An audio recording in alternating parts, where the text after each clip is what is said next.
कि शासन प्रशासन खुद मैदान में उतरकर सीधा मुसलमानों का नरसंहार शुरू कर देगा। पहली घंटी तब बजी जब इस स्क्रीन पर दिखने वाले शख्स को पहचान लीजिए, जब इसकी खबर सामने आई कि रेलवे में जो गार्ड तैनात हैं लोगों की हमारी सुरक्षा के लिए, वो तक अब मुसलमान यात्रियों को देखकर सीधा गोली मार रहे हैं।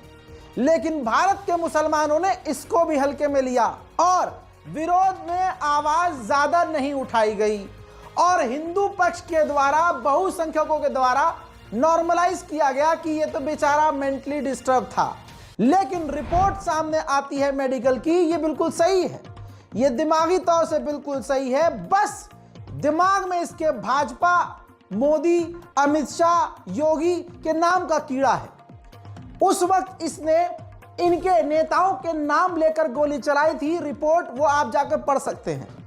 खतरे की घंटी पहले से बजती आ रही है, लेकिन मुसलमान आपस की लड़ाइयां छोड़े तभी तो। एक मुस्लिम नेता को हराने के लिए विपक्ष की पार्टियां मुसलमानों को ही टिकट देके खड़ा करती हैं। एक मुसलमान इम्तियाज जलील को हराने के लिए 5 मुसलमानों को खड़ा कर दिया और वो खड़े भी हो गए बेशर्मी से।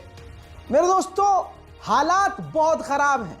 संभल में जितना दिख रहा है उससे ज्यादा बुरा हुआ है। जितने हमारे ग्राउंड पर रिपोर्ट करने वाले यूट्यूबर सहयोगी हैं, उनकी रिपोर्ट से हमें ये बात पता चली और संभल में रहने वाले लोगों से भी ये बात पता चली कि पुलिस प्रशासन वहां के मुसलमानों को डरा और धमका रहा है। हजरात, ज्यादा डिटेल में ना जाकर न्यूज लॉन्ड्री का सोर्स इस्तेमाल करूंगा। न्यूज लॉन्ड्री ने थोड़ी सी खुदाई, इनको मस्जिद की खुदाई का शौक है, तो न्यूज लॉन्ड्री ने वहां जाकर सच की जब खुदाई करी, प्रशासन की खुदाई करी, तो आपको पता है सच सामने क्या आया।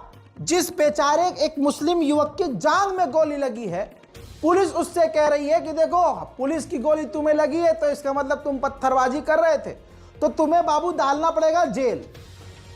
एक तो गोली भी खाई, जेल में सड़ोगे भी। अब अगर तुम्हें बचना है तो 10 मुस्लिम युवकों के नाम देने पड़ेंगे, झूठा बयान लिखवाना पड़ेगा, तो तुम बच जाओगे। जी हां, यही सच है यूपी पुलिस का मुसलमानों से। इसीलिए कहता आया हूं, सावधान रहो। और दिल्ली में अगर कुछ हो तो बिहार चुप न रहे, बिहार में अगर कुछ हो तो महाराष्ट्र चुप न रहे, मालेगांव में कुछ हो तो दिल्ली के मुसलमान चुप ना रहे। हम सब भारतीय मुसलमान हैं। सरकार प्रशासन गोली ये देखकर नहीं मार रही है कि तुम शिया हो या सुन्नी, वो ये देखकर मार रही है कि ये मुल्ले हैं साले। इतनी नफरत प्रशासन को हो चुकी है, बहुत सच सामने आ चुका है। न्यूज लॉन्ड्री का एक छोटा सा क्लिप पूरी खुदाई यूपी पुलिस की कर रहा है। जांग पे गोली लगी है जी। बता दो बेटा क्या बोल रहे पुलिस वाले, बताओ। डरो मत, बताओ जो बोलना है बता दो। डरो मत भैया। डरो। वो कह रहे थे तुम्हें झूठी तहरीर देनी पड़ेगी। बोलो बोलो।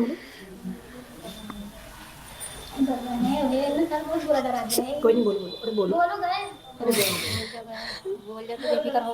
वो क्या कह रहे थे वहाँ पे लेट के कि तुम्हारा बचने का एक ही चांसेस है। क्या पहले तो कह रहे हैं बेटा तुम 10 आदमियों को नाम सोच लो। जब हम सारे अकेले गए तो 10 आदमी को नाम कहाँ से सोचे, जब यहाँ करके रहने वाले है नहीं हम तो कहाँ से सोचे नाम। कहाँ के रहने वाले? तलवार सवाजपुर के। कितने लोग संभल से? संभल से तो बहुत दूर। 20 किलो 25 होगा। तो यहाँ क्या कर रहे थे उस दिन? यहाँ पे जी मजदूरी कराए हम यहाँ पे। यहाँ पे काम करने आए हैं। काम तो हमसे बोलेगा, मैंने कहा सर हमें क्या करना पड़ेगा, आप जो बोलेगा हम वो करने के लिए तैयार है। तो कह रहे हैं देखो बेटा बात ऐसी है, तुम्हें तहरीर देनी पड़ेगी झूठी, क्या करना पड़ेगा। तो बोले हम सर तुमसे लिखवाएंगे कि वहाँ हम गए काम से, वहाँ पुलिस फायरिंग कर रही थी और पब्लिक पत्थर बरसा रही थी, तो वो वहाँ पर पब्लिक के पत्थर लग गया। अब बताइए सच कितना क्लियर है। मुसलमानों, तुम्हें अपने ईमान की कसम है, संभल में हमने अपने 5 जवान खो दिए, हमें और नहीं खोना। ना अब हमें कोई मस्जिद खोनी है, ना हमें कोई कॉम्प्रोमाइज करना है। राम मंदिर के नाम पर मुसलमानों ने खून का घूंट पीकर एक मस्जिद की कुर्बानी इसलिए दी क्योंकि हम संविधान पर भरोसा करते थे और हमें भरोसा है।